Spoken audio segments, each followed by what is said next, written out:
Hello friends, स्वागत है आप सभी का आपके अपने YouTube channel book hive educator पर।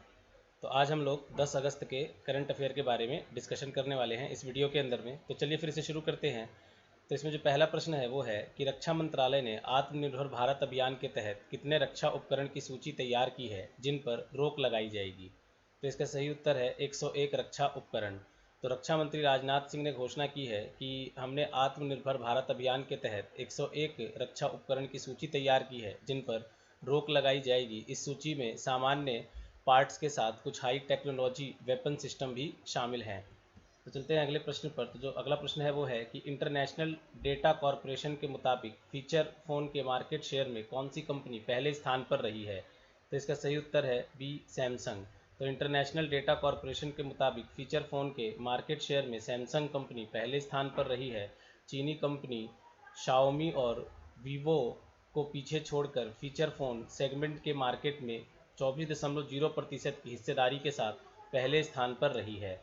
तो तीसरा प्रश्न है, पीएम नरेंद्र मोदी ने 8.5 करोड़ किसान के खातों में किस योजना के तहत 2,000 रुपये की छठी किस्त जारी की है। तो इसका सही उत्तर है प्रधानमंत्री किसान सम्मान निधि। तो पीएम मोदी ने 8.5 करोड़ किसानों के खातों में प्रधानमंत्री किसान सम्मान निधि योजना के तहत 2,000 रुपये की छठी किस्त जारी की है। देश के 8.55 करोड़ किसानों के खातों में 17,000 करोड़ रुपए भेजे गए हैं। तो चौथा प्रश्न है कि भारत के किस आईआईटी संस्थान ने हाल ही में शीर्ष वैश्विक विश्वविद्यालयों के साथ मिलकर अंतर्राष्ट्रीय ई संगोष्ठी का आयोजन करने की घोषणा की है। तो इसका सही उत्तर है आईआईटी खड़गपुर। तो भारतीय प्रौद्योगिकी संस्थान आईआईटी खड़गपुर ने हाल ही में महात्मा गांधी की 150वीं जयंती समारोह के पूरे होने पर गांधीवादी विचार और दर्शन शीर्ष वैश्विक विश्वविद्यालयों के साथ मिलकर अंतर्राष्ट्रीय ई संगोष्ठी का आयोजन करने की घोषणा की है। तो पांचवा प्रश्न है कि कोलंबो के ऐतिहासिक राजा महा विचार्य बौद्ध मंदिर में महिंदा राजपक्षे को कौन सी बार श्रीलंका के प्रधानमंत्री बनने की शपथ दिलाई गई। तो इसका सही उत्तर है सी, चौथी बार। तो कोलंबो के ऐतिहासिक राजा महा विचार्य बौद्ध मंदिर में महिंद्रा राजपक्षे को चौथी बार श्रीलंका के प्रधानमंत्री बनने की शपथ दिलाई गई है। श्रीलंका में 5 को संसदीय चुनाव हुए थे। राजपक्षे भाइयों की एसएलपीपी ने 225 में से 145 सीटें जीती थी। तो चलते हैं छठे प्रश्न पर। तो छठा प्रश्न है कि 10 अगस्त को विश्व भर में कौन सा दिवस मनाया जाता है। तो इसका सही उत्तर है विश्व जैव ईंधन दिवस। विश्व जैव ईंधन दिवस। तो 10 अगस्त को विश्व भर में विश्व जैव ईंधन दिवस इंटरनेशनल बायोडीजल डे मनाया जाता है। इस दिवस का उद्देश्य पारंपरिक जीवाश्म ईंधनों के विकल्प के रूप में जैव जीवाश्म ईंधन के महत्व के बारे में जागरूकता बढ़ाना है। तो अगला प्रश्न है, भारतीय सेना ने कोरोना वायरस के खिलाफ लड़ने के लिए किस देश की सेना को 10 आईसीयू वेंटिलेटर गिफ्ट किए हैं। तो इसका सही उत्तर है सी, नेपाली सेना। तो भारतीय सेना ने कोरोना वायरस के खिलाफ लड़ने के लिए नेपाली सेना को 10 आईसीयू वेंटिलेटर गिफ्ट दिए हैं। ये वेंटिलेटर एडवांस्ड इन्वेसिव या non invasive respiratory support system सहित कई आधुनिक डिज़ाइन के साथ तैयार किए गए हैं।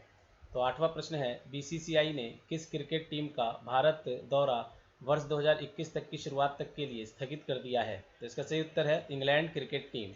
तो बीसीसीआई और England and Wales cricket board ने हाल ही में इंग्लैंड क्रिकेट टीम का भारत दौरा वर्ष 2021 तक की शुरुआत तक के लिए स्थगित कर दिया है। इंग्लैंड को भारत में 3 टी20 और 3 वनडे सीरीज खेलने थे। तो नौवां प्रश्न है, निम्न में से किस देश के तट पर फंसे जापान के जहाज से कई टन ईंधन के रिसाव शुरू होने पर हाल ही में पर्यावरणीय आपातकाल की स्थिति घोषित कर दी गई है। तो इसका सही उत्तर है सी, मॉरिशस। तो मॉरिशस देश के तट पर फंसे जापान के जहाज से कई टन ईंधन के रिसाव शुरू होने पर हाल ही में पर्यावरणीय आपातकाल की स्थिति घोषित कर दी गई है। जापान का यह पोत करीब 4,000 टन ईंधन ले जा रहा था और इसके निचले हिस्से में दरारें आ गई हैं जिससे कई टन ईंधन का रिसाव हुआ है। तो 10वां प्रश्न है कि सऊदी अरब ने हाल ही में किस देश को उधार में तेल देने पे रोक लगा दी है। तो इसका सही उत्तर है सी, पाकिस्तान। तो सऊदी अरब ने हाल ही में पाकिस्तान को उधार तेल देने पर रोक लगा दी है। यह कदम सऊदी अरब ने पाकिस्तान की कश्मीर मुद्दे पर ऑर्गेनाइजेशन ऑफ इस्लामिक कंट्रीज़ को दो फाड़ करने की धमकी देने पर उठाया है। तो दोस्तों अब हम लोग 10 अगस्त के ऐतिहासिक घटनाओं के बारे में चर्चा करते हैं। तो चलिए फिर से शुरू करते हैं। तो 1809 इक्वाडोर को स्पेन से आज़ादी मिली। 1822 सीरिया में विनाशकारी भूकंप से 20,000 लोगों की मौत हुई।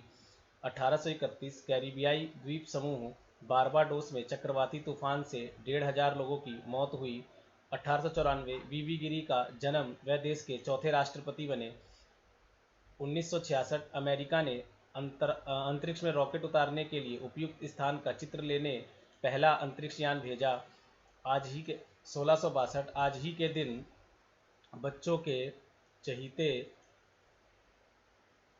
कॉमिक बुक अमेजिंग फैंटेसी में नजर आया। 1977 ब्रिटेन की महारानी एलिजाबेथ ने कड़ी सुरक्षा के बीच 11 साल के बाद उत्तरी आयरलैंड की यात्रा की। 1979 उपग्रह प्रक्षेपण यान SLV-3 को प्रक्षेपित किया गया। 1990 तकरीबन 15 महीने की यात्रा के बाद अमेरिका का अंतरिक्ष यान मैगेलन शुक्र ग्रह पर पहुंचा और उतरने के कुछ ही देर बाद उसका कैलिफोर्निया स्थित संचालन केंद्र से संपर्क टूट गया। 2004 संयुक्त राष्ट्र और सूडान के बीच दारफुर कार्य योजना पर हस्ताक्षर हुए। तो दोस्तों, आप लोग हमारे इस वीडियो को शेयर करें, लाइक करें और हमारे चैनल को सब्सक्राइब जरूर कर दें। तो मिलते हैं अगले करंट अफेयर के साथ। तब तक अपना ख्याल रखें। धन्यवाद।